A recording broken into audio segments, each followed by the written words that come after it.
everybody.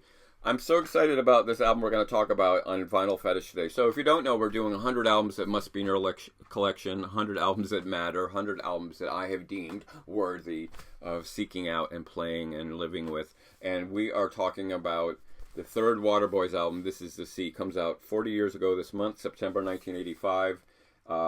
Such an important record. It's kind of a transition record in a way that we'll mention, and also the great reality is that the Waterboys are still out there. In fact, they're playing tonight, and I'm going to be going to see them tonight. I'm so excited. It just so happened. I have a kind of a personal connection to this band, as I do in many of the bands that we've talked about. In that, I guess we'll do the backstory first, and then we'll talk about the record. So I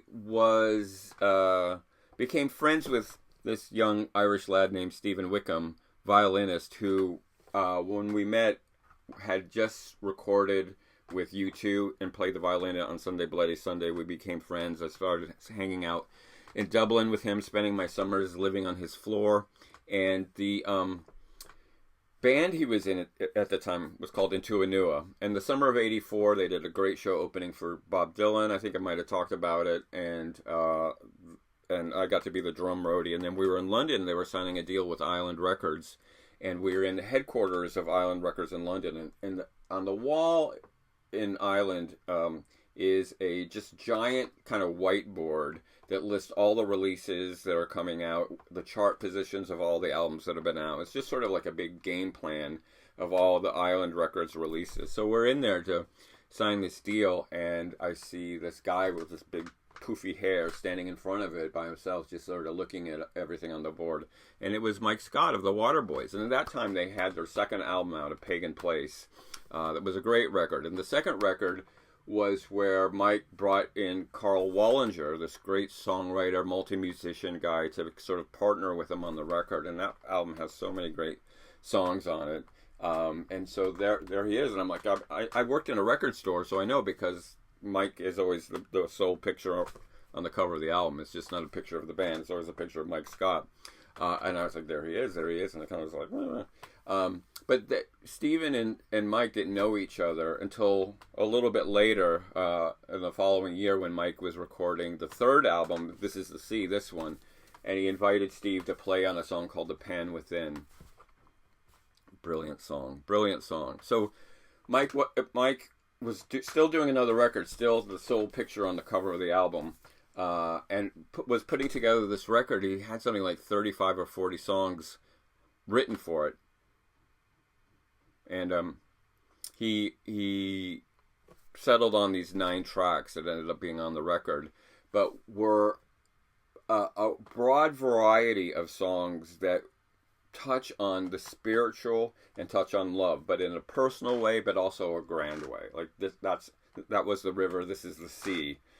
Something much bigger and sweeping. Working with Carl Wallinger, who's also doing some harmony vocals and singing along. I mean, there's songs like "Don't Bang the Drum," which has kind of an environmental theme. There's "Spirit," which is a very very spiritual song.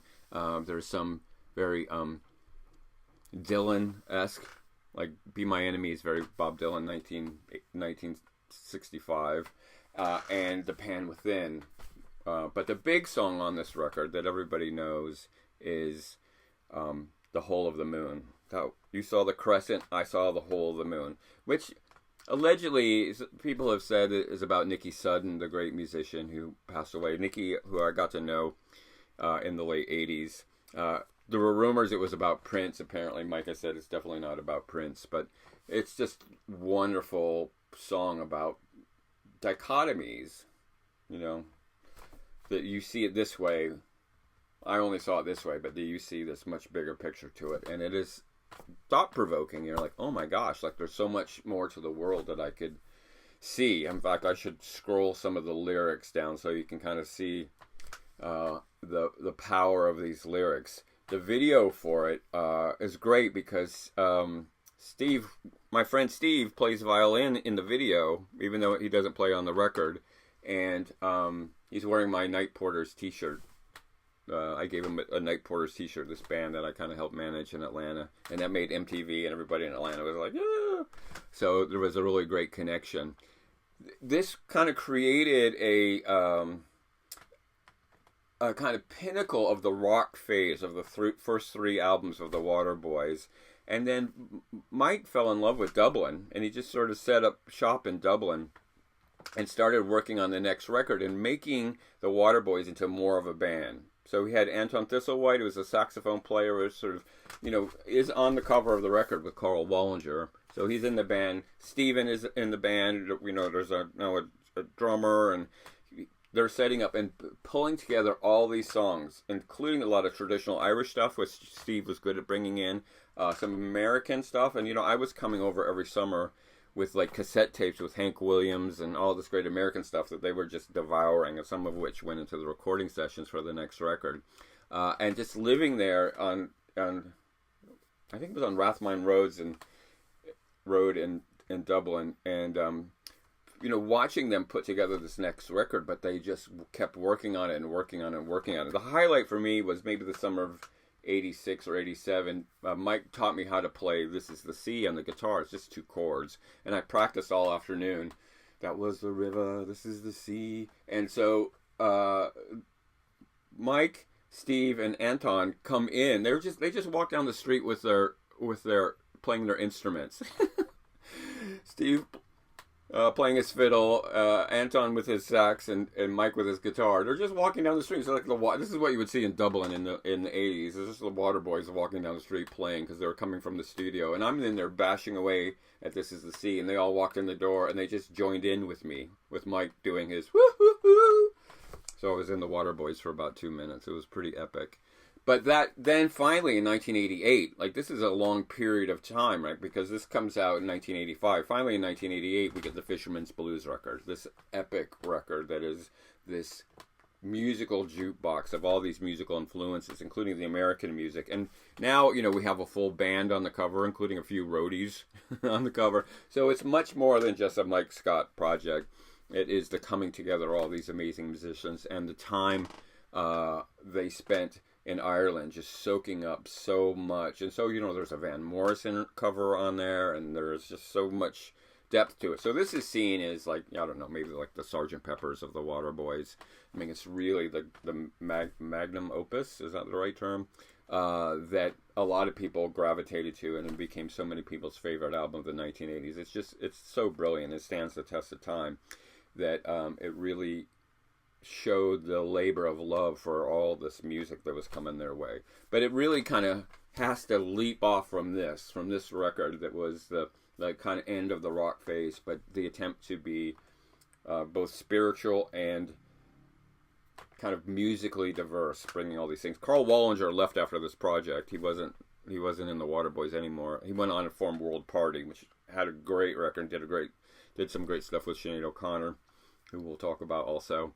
And there is a new phase of the Waterboys where they make a bunch of records that are sort of more jangly and broad and multi-instrumental, and a whole new phase. It sounds like a whole new band, but this is the one that starts it. So they're still going. They have a new record out that's like a concept album, I guess. About Dennis Hopper. It has some great songs on it. The song about Terry Southern is my favorite, really good. And I was going to do this album anyway because I just need to talk about it. It's one of the best albums ever. This Is the Sea is such an important record from the 80s. It often gets overlooked because the people were sort of looking at U2 and kind of the bigger things that were coming out at that time. But I was going over to a friend's a couple of days ago, driving down the street past the Aladdin Theater, and it said the Waterboys are playing. And I'm like, what? Steve's not in the band anymore. I think he would have told me. But I was like, I need to call Mike and ask him if I can come to the show. So he's granted me access to the show tonight. I'm looking forward to seeing him. It was actually one of Cozy's first concerts. My daughter, when she was less than 1, saw the Waterboys with me at the same venue that they're playing tonight, the Aladdin Theater. So I'm really excited about that. Yeah, that was really good. Her first 2 shows were the U2 and the Waterboys, so that's a pretty good start for a kid. But I'm sure we'll hear some of the songs off this record because people love it so much. Okay, I wanted to talk about that record. Next time we got to talk about a record. We just have to talk about this record. I'm sorry, there's going to be some people that are like, no, don't talk about that record. How can you include that in the 100 essential albums? But I'm going to do it. I'm going to talk about Kiss Destroyer, 1976. This record has to be talked about. There is sort of a new evaluation of the band Kiss and that album in particular that I'm going to talk about. So I can't do a thing on albums and not talk about Kiss Destroyer. So we're going to do that next time. But in the meantime, Your Lovely Trumpets. Oh. There's so many great lyrics on this record. There's just so many great lyrics on this record. I played it over and over, and many of these songs ended up on mixtapes for various girlfriends throughout the 80s. This is such a great record. All right, the Waterboys matter. The Waterboys matter. I'm so excited to see them tonight. This album matters so much. Look at the cover. Look at the kind of texture there. Like, that's the sort of water symbol, I think. And you matter. So let's talk about it. I have flashes, but you saw the plan. I've wandered out in the world for years, while you just stayed in your room. I saw the crescent, you saw the